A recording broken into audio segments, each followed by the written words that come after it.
Although a tradition comes to an end, those two seem to think the change is for better. Moving on to other K-State sports, here's Andy Burns with the latest results from all the other action. The volleyball team is still winless in conference play after being swept by Nebraska in Lincoln last weekend. The Cats were led by junior Vanessa Murray, who had 11 kills on the night. Junior libero Lauren Mathewson led the team with 13 digs. Their next matchup will be against the Missouri Tigers at Ahern Fieldhouse on Wednesday night.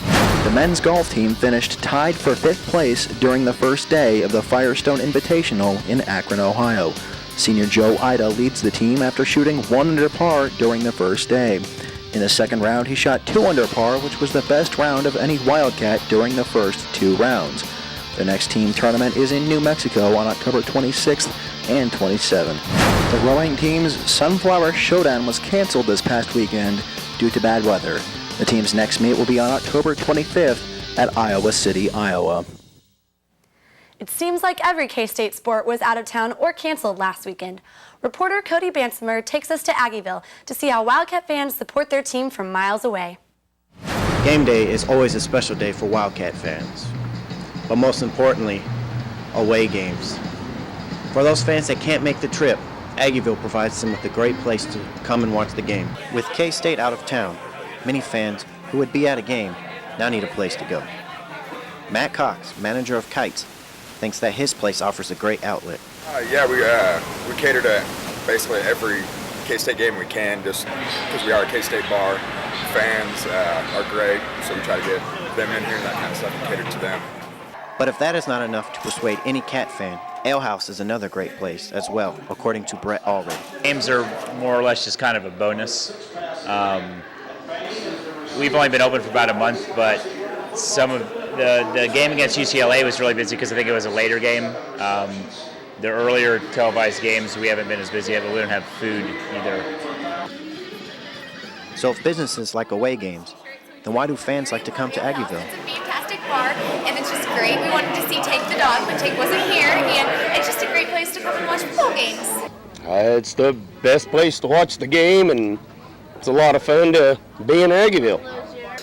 Well, I guess everyone has their own opinions about why they come, but one thing is for sure, they do come. Reporting live from Aggieville, Cody Bansimer, Purple Power Play. Ryan Wallace is with us now. Ryan, you've got the highlights and some of the lowlights of this week's game. Yeah, a lot of lowlights, Anthony. The Cats started off 1-0 in Big 12 play for only the 3rd time this millennium. And last Saturday, they headed down to Lubbock to try and make things 2-0, but a W just was not in the cards. Let's take a look at the highlights. We see Bill Snyder here on the sidelines at Testa Stadium. He'd won in only once in his first stint as head coach, and things didn't get any better. A rough offensive night. Daniel Thomas bottled up all evening, netting just 49 yards on the ground. A similar night for his backfield counterpart, Grant Gregory, who scrambles himself into a sack. Was one of 3 Red Raider wrangles in the first half alone. In fact, the lone bright spot wasn't a play at all. It was simply seeing number 91, Brandon Harold, return from an off-season knee injury, but he did little to help stop this Tech attack as we watch Baron Batch rumble over the Cats for a good chunk of yardage. Yeah, it seems catches like these from Edward Britton were happening left and right, sideline to sideline, courtesy of backup turned starting quarterback Stephen Sheffield. And as we watch Jacoby Franks march his way in for an additional 7 that made it 31-zip, we turn things over to Coach Snyder, who commented after the game about how his team must put this embarrassment behind them in order to turn things around. We're halfway through the season. We're going to start over again. I let them down by not getting them better after they had made incremental progress during the course of the season and took a tremendous nosedive that it was my responsibility to get them to become a better football team, and that's exactly what we're going to set out to do on Monday. So guys, as you can see, it wasn't pretty, and things don't anticipate to get any easier this Saturday. Cold temperatures and a potent A&M rushing attack are expected. Yep, that game got really ugly really quick. Yeah, it sure did. But, we'll cross our fingers that we can get a W for Harley Day this Saturday. Thanks, Ryan. Hopefully the Cats can turn this around this weekend when they play Texas A&M. No doubt. I'm hoping for it.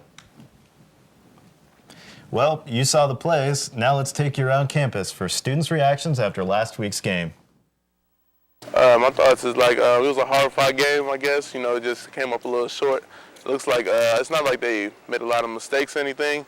It just looked like the Texas Tech just like kind of overmatched them when it came to like the passing game or whatever. Our boys are gonna keep building and they're working hard, and we just need to get on a roll and stay with it. Well, I thought they would have done a little bit better than their performance. I think they're doing good for having a new coach, having Schneider come back. A lot of people are thinking that they're going to be really good just because Schneider's back. And one thing that Schneider's known for is his recruiting, and he didn't have as much time to recruit. So he's got a lot to work with. That just about does it for another busy week of K-State sports. I'm Mindy Von Elling. I'm Anthony Testa. Thanks for watching another edition of Purple Power Play. See you next week.